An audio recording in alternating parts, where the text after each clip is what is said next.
կառուցվել են գետնի վրա, կամ եթե կուզեք սարերում, կառուցվել են և կառուցվում են տասնյակ ամրացված շրջաններ, գնվել է հարյուրավոր միլիոնավոր դոլարների զինամթերք և այս ամենը տեղի է ունեցել մի մարդու առաջնորդությամբ, որը չունի տասնյակ մեդալներ, չունի ֆեոդալական կալվածքներ, չունի հարյուրավոր միլիոնավոր դոլարներ և չունի ինքնագոհ ժպիտ։ Այս ամենը հնարավոր է դարձել մի մարդու շնորհիվ, որը անխոնջ գիշեր և ցերեկ կատարել է իր աշխատանքը։ Ելույթ կունենա պաշտպանության նախարար Սուրեն Պապիկյանը։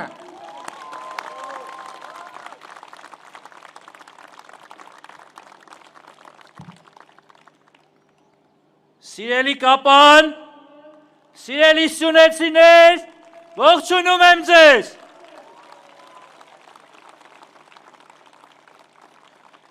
Ուրեմն վերջին անգամ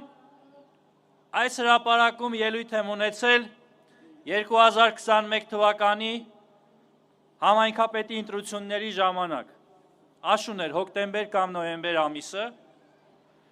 և այդ էմփուլն էր, որ սահմանում զինված ուժերին փոխարինում էին սահմանապահները և կարճ ժամանակով փակվել էր Ճակատենի ճանապարհը։ Երևի հիշում եք ընդդիմությունը ինչ վայնասուն էր բարձրացրել և այդ ընտրությունների ժամանակ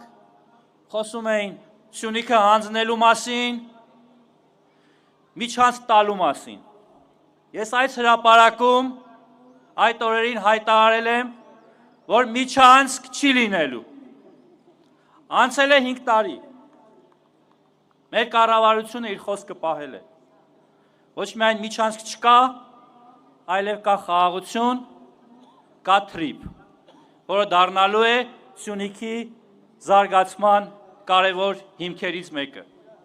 Եվ քանի որ անվտանգության մասին էինք խոսում, ես այն ժամանակ չգիտեի, որ դառնալու եմ պաշտպանության նախարար, ճակատագրի բերումով դարձա պաշտպանության նախարար, և այս ընթացքում հսկայական աշխատանք է կատարել մեր կառավարությունը, ամրացնելու Սյունիքը, ամրացնելու Հայաստանի Հանրապետության բանակը Սյունիքում։ Ինչպես գործընկերս նշեց և շատերդ տեսել եք և գիտեք, մենք կառուցել ենք բազմաթիվ ամրացված շրջաններ, դրանցից 22-ը Սյունիքում են,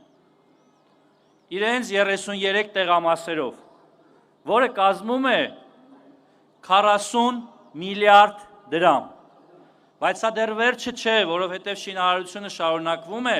և սա նրա մասին է, թե ինչպես է վերաբերում Նիկոլ Փաշինյանի կառավարությունը Հայաստանի ողնաշարի Սյունիքի։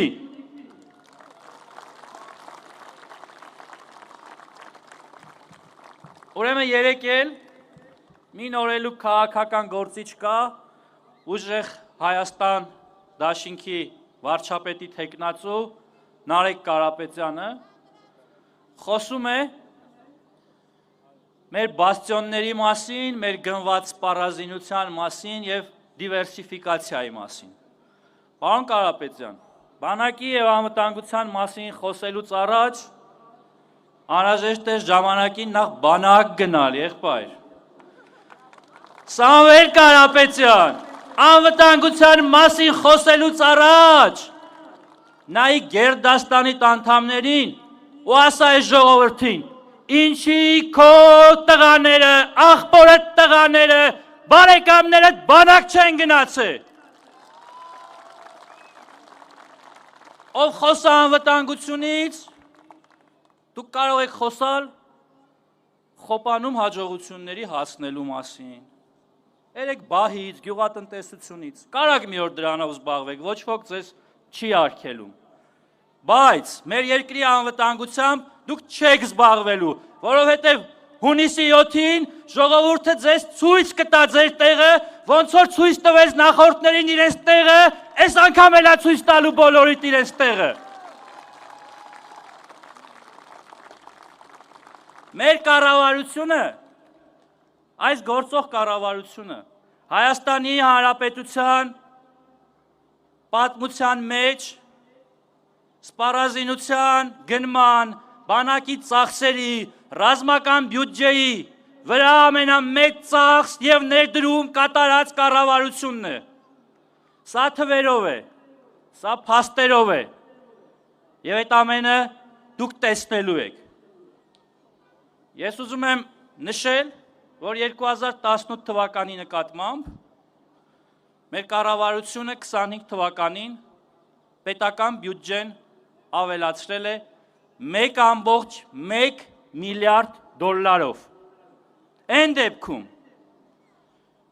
երբ հեղափոխությունից առաջ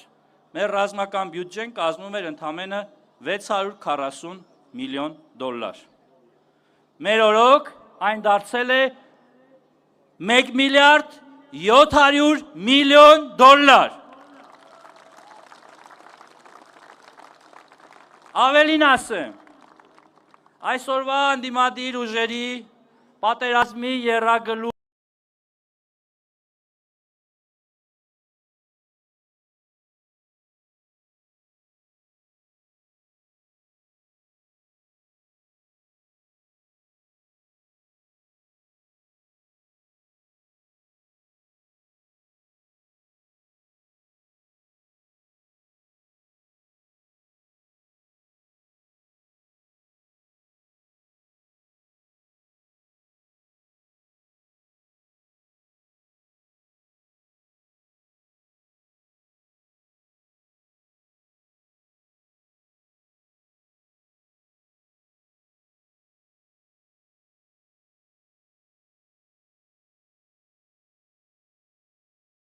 կուսակցության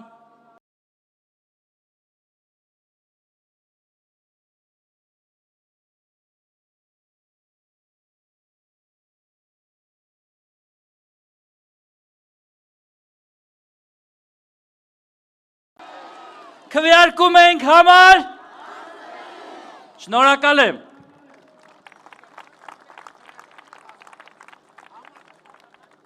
Սիրելի ժողովուրդ, քանի որ քարոզարշավը նոր ենք սկսել, եկեք հստակեցնենք։ Ասելիքը հետևյալն է։ Ընտրություններ 2026-ին քվեարկում ենք։ Ընտրություններ 2026-ին քվեարկում ենք։ Սիրելի կապանցիներ, սյունեցիներ, հյուրեր, հայաստանցիներ, տուրիստներ, հուսով եմ։ Իդեպ, այս տարի զբոսաշրջիկների թիվը ավելացել է 35%-ով, 35%-ով։